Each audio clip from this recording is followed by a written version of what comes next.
Hello everyone, this is my Starduster Too experimental airplane that I'm listing for sale today. It's got an 0320 engine on it with 135 hours since overhaul and been nicely kept for many years. It has a couple upgrades on it from the original build, so let me take you around the airplane and show you what we got. As you can see, the engine bay is very clean, well kept and organized. New parts that we've gotten recently is a new gasculator with new fittings.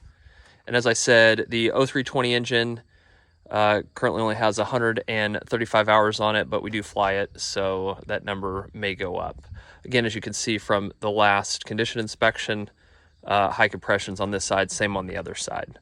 One thing to note is the original Starduster design, the gear was too far forward, and the problem was it made the tail extremely heavy and they were getting cracking in the back. So if you're looking at Stardusters, one thing to look out for is to make sure that they've already moved the gear. So this Starduster has had the gear updated to the new location, which takes weight off the tail and makes it much more easy for ground handling, and therefore there's no stress fractures in the tail. And I'll go back there and show you another upgrade that was done there as well.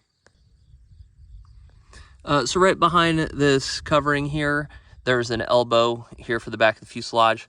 And because of the heavy tail in the Starduster with the original gear position and the cracking, not only did they recommend moving the gear, which this has had done, there's also an extra metal arm here for some reinforcement. And so we inspect that every year on the condition inspection, and inside that, like you can check on a pre-buy, we can show you all that kind of stuff, and that there's no stress fractures back there.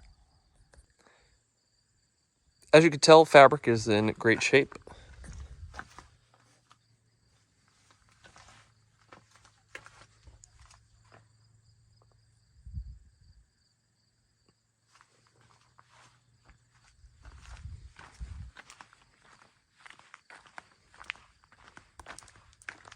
We also install a new battery every year, so we have a fresh battery, and we'll go through the startup sequence here in a second.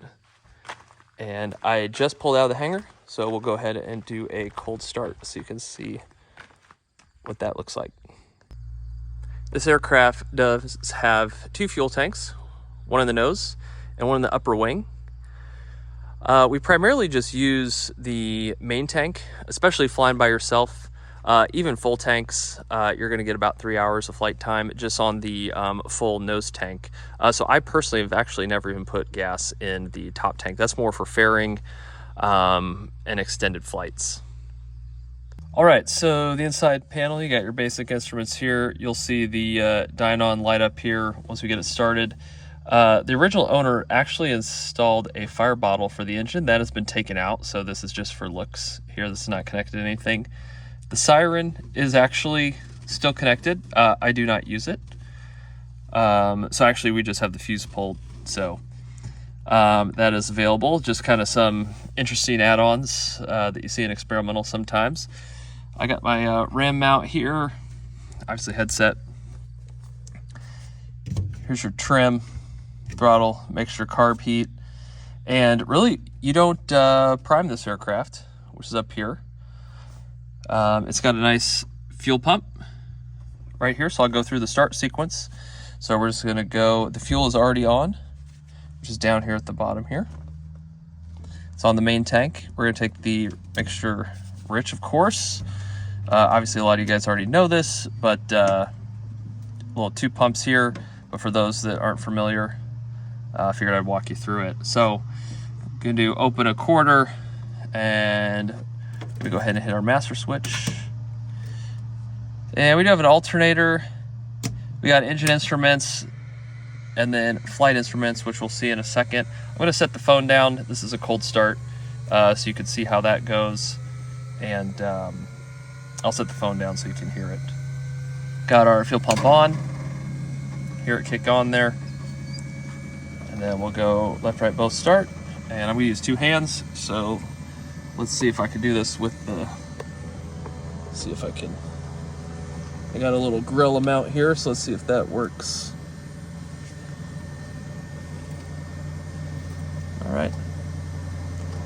Right, left, and both. Clear prop.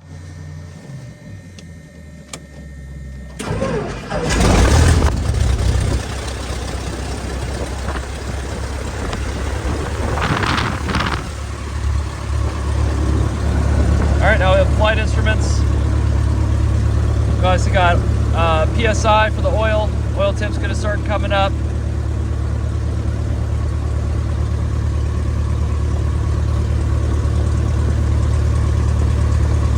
And this fuel gauge is for the main tank.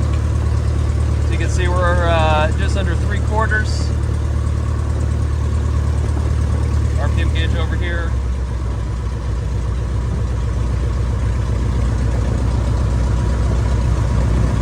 And here's the dynon.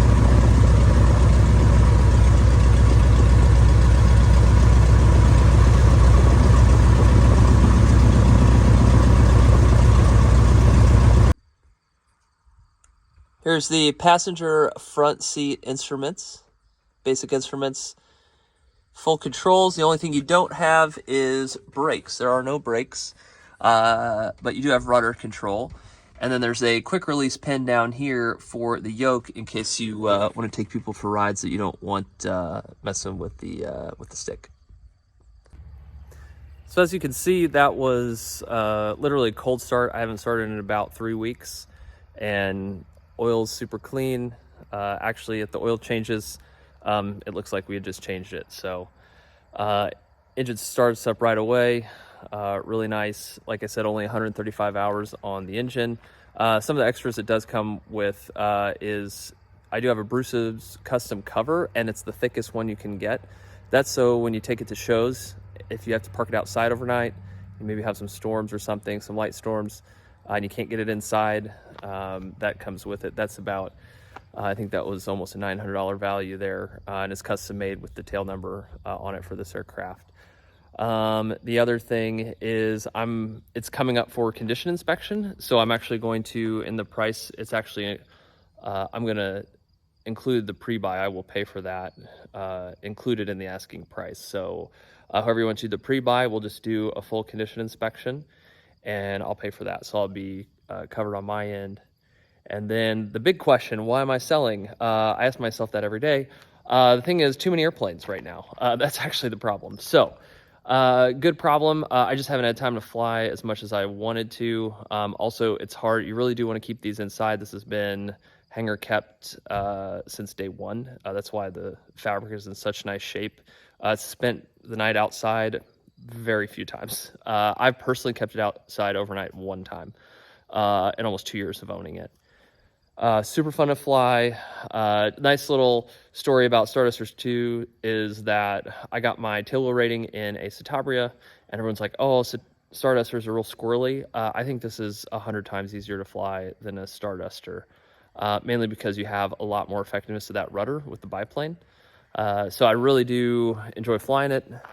One of those things I probably regret selling it afterwards, but there's only so much hangar space, so we got some other stuff we're doing as well. So if you have any questions, let me know, and if you want to come check it out, it'd be great to set something up. Thanks.